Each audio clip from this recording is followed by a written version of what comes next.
Hello दोस्तों, नमस्ते, प्रणाम। मैं हूँ सुनैना मौर्य। सुनैना गीत संगीत के चैनल पे आप सभी का स्वागत है।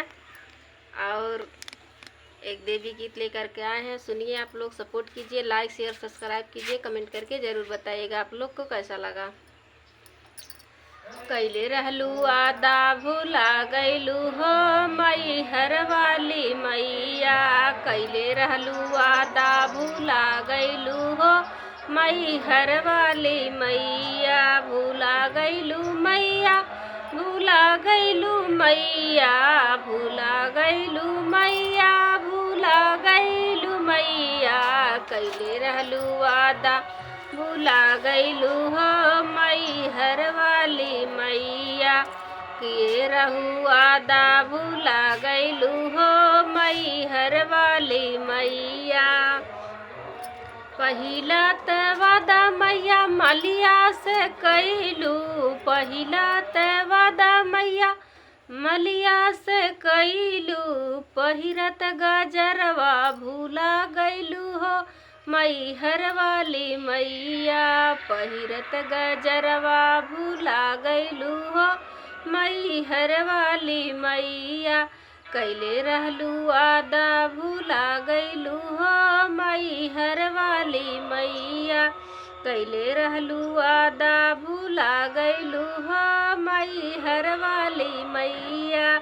दूसरा त वादा मैया कहरा से कैलू, दूसरा वादा मैया कहरा से कैलू, पियत पनिया भूला गैलू हो मई हर वाली मैया, पियत पनिया भूला गैलू हो मई हर वाली मैया, कैले रहलू आदा भूला गैलू हो मई हर वाली मैया।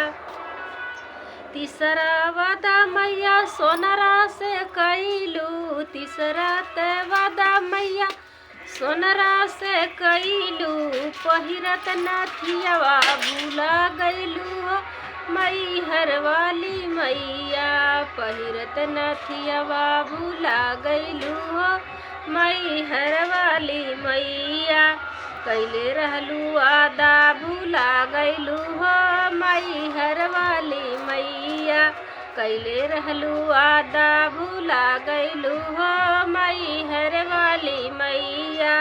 चौथा त वादा मैया बजजवा से कैलू, चौथा त वादा मैया बजजवा से कैलू, ओढ़त चुनरिया भूला गैलू हो मई हर वाली मैया, ओढ़त चुनरिया भूला गैलू हो मई हर वाली मैया, कैले रहलू आदा भूला गैलू हो मई हर वाली मैया।